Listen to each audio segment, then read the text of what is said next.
Quand on regarde nos chiffres cette année, c'est vrai qu'on a connu des années où on était plus à la peine au niveau des entreprises corses. Donc cette année, le résultat est plutôt positif, et vraiment positif. On a vraiment une croissance qui est une croissance significative et qui est une croissance surtout généralisée. Tous les secteurs sont bien orientés et donc en termes de chiffre d'affaires, c'est vrai que c'est une très bonne surprise. Alors on n'est pas les seuls au niveau du territoire à être dans cette dynamique, mais nous sommes plutôt en haut du podium en termes de croissance cette année. Donc c'est plutôt favorable. Quand je dis là, c'est l'activité, c'est plutôt à travers le chiffre d'affaires, donc l'activité à travers le chiffre d'affaires. Après, bien évidemment, on a là aussi, pour la première fois, donc, des gains d'effectifs, c'est-à-dire que les entreprises ont recommencé à embaucher, pas de manière aussi forte que la progression d'activité, mais c'est plutôt positif et c'est vrai là aussi dans la quasi-totalité des secteurs.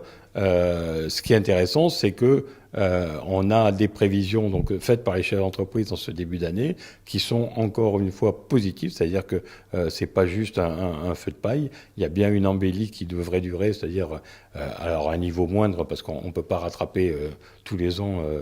Donc il y a bien un moment où on doit être plutôt sur de la consolidation, mais donc et les effectifs pourraient continuer à croître. Donc ça veut dire qu'on est plutôt dans un bon moment. Le seul bémol est au niveau des investissements, où là c'est vrai qu'en Corse, pour l'instant, on n'a pas ressenti, à travers ce que nous ont donné comme information les chefs d'entreprise, on n'a pas ressenti d'efforts d'investissement importants. Donc il y a du renouvellement, mais on n'a pas de gains d'investissement importants. Ce qui est sûr, c'est que l'environnement bancaire est plutôt porteur. Donc actuellement, tous ceux qui ont des projets auraient tort de ne pas les sortir des cartons, puisque il y a quand même, en termes de financement, il y a quand même une bonne période où il y a des liquidités disponibles, c'est-à-dire que les banques sont prêtes à prêter, et les taux sont tout à fait intéressants. Donc là, bien évidemment, c'est plutôt le bon moment pour investir, mais on n'investit pas juste parce que les taux sont bas,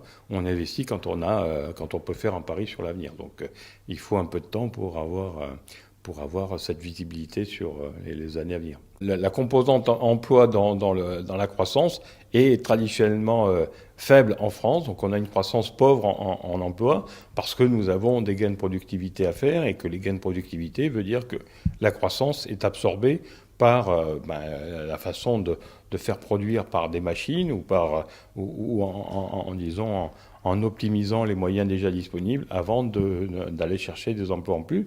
Mais par exemple dans l'hôtellerie, les gains de productivité, il n'y en a pas. Donc en fait, c'est bien, dès qu'il y a de l'activité en plus, on devrait pouvoir trouver des effectifs en plus. Encore faut-il les trouver disponibles, prêts à venir renforcer les équipes dans ce secteur-là. C'est un secteur sous tension, c'est-à-dire qu'il y a de l'activité et on trouve pas les salariés.